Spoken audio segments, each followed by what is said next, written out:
Senator McKim. Thank you, Acting Deputy President. Well,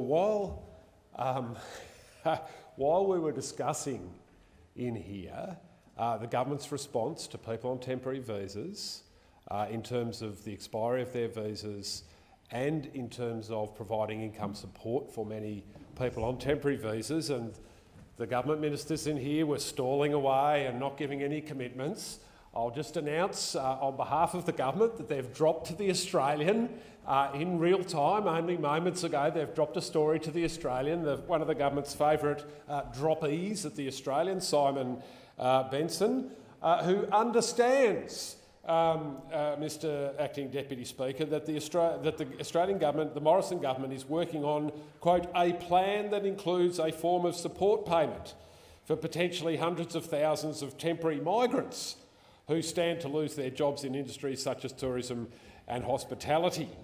The headline, or the lead of that story, also mentions visa extensions being offered to non-residents. So it's such a shame that rather than communicating with the Senate and with his ministers in the Senate, the PM's office was off dropping the story to their favourite recipient in The Australian. Now, this is a good thing that the government is doing here, and something that we're very glad that they are doing, and that we're very glad that we've been pressuring the government to do. It is a shame that it's not in this current package.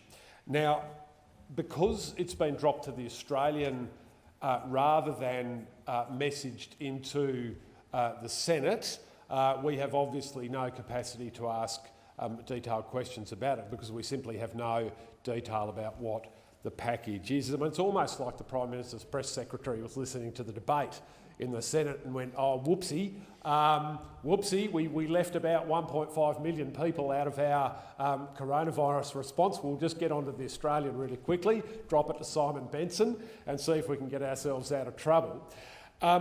But I do want to make a point, a very serious point here to Minister Cormann. In response to one of my previous questions on this issue, he mentioned that the government's focus was on Australians and Australian residents. Well, Minister, a lot of people are about to become effective Australian residents because they simply can't get out of the country through no fault of their own. And as Senator Keneally quite rightly pointed out, this is a public health issue as well as an issue of equity and fairness and humanity. Because no matter whether someone is ordinarily resident in Australia or ordinarily resident overseas with a temporary visa in Australia, they can still contract coronavirus just as easily as anybody else. And if you want to run a comprehensive, holistic public health response to coronavirus, you need to have a financial package supporting everybody in the country so that they can self-isolate. I can't put it any clearer than that. Your normal tricks are not going to fly here. You're in an emergency. We're all in an emergency together, and that includes people in this country on temporary visas. So, whilst the story in The Australian appears to reference only people who are on temporary visas and who have lost their jobs as a result of the shutdowns around the coronavirus response, that package, if those are the parameters of the package, it won't go far enough.